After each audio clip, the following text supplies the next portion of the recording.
ইসলাম হচ্ছে একটি পূর্ণাঙ্গ জীবন ব্যবস্থা। জীবনের প্রতিটি স্তরে আল্লাহ সুবহানাহু ওয়া তাআলার আদেশ বা নিষেধ রয়েছে। ব্যক্তি জীবনে যেহেতু আমরা আল্লাহ সুবহানাহু আদেশ নিষেধ মেনে চলতেছি, পারিবারিক জীবনে, সামাজিক জীবনে, রাষ্ট্রীয় জীবনে আমাদের তো আল্লাহ সুবহানাহু ওয়া তাআলার আদেশ মেনে চলতে হবে।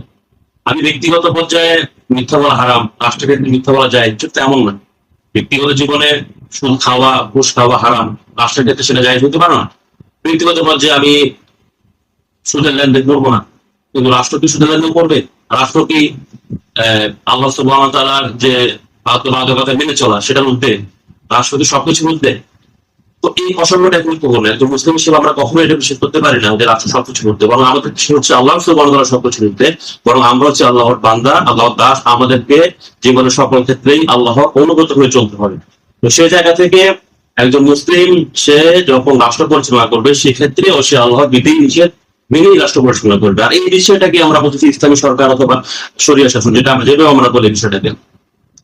তো আমরা কেন ইসলামী শাসন চাই? আমরা ইসলামী শাসন চাই আমাদের পরকালের মুক্তির জন্য, যেটা আমাদেরকে চাইতেই হবে। একজন মুসলিম যদি সে ইসলামী শাসনে বিশ্বাস না করে, সে আসলে মুসলিম না।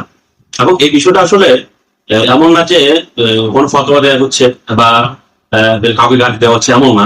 যখন আমরা বিভিন্ন প্রসঙ্গে বলি যে এই কাজটা করলে কেউ যে মুসলিম থাকতে পারবে না, এই কাজটা করলে সে কাফের হয়ে যাবে, তখন অনেকেই আমাদের দিকে তেড়ে আসে যে আপনি কেন ফতোয়া দিচ্ছেন, আপনি কেন কাফের বলতেছেন। মনে হচ্ছে কাফের বলাটা একটা গালি। এটা আসলে গালি না, এটা একটা ফ্যাক্ট।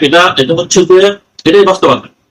আমি যদি বলি যে আপনি বিষ খেলে মারা যাবেন, আপনি কি আমাকে গালি দিতে পারেন যে আপনি কেন কথা বলে যে আমি বিষ খেলে মারা যাবো? বিষ খেলে আপনি মারা যাবেন, আমি বললেও মারা যাবেন, না বললেও মারা যাবেন। একইভাবে একজন মুসলিম হয়ে আপনি যখন বলবেন যে আমি শুধুমাত্র আমার পার্সোনাল লাইফে আমি ইসলাম ফলো করবো, অন্যান্য জায়গায় আমি অন্য কোনো আইডিওলজি দ্বারা পরিচালিত হবো, অন্য কোনো আইডিওলজিকে আমি ধারণ করবো, সেক্ষেত্রে আপনি আসলে মুসলিম নেই।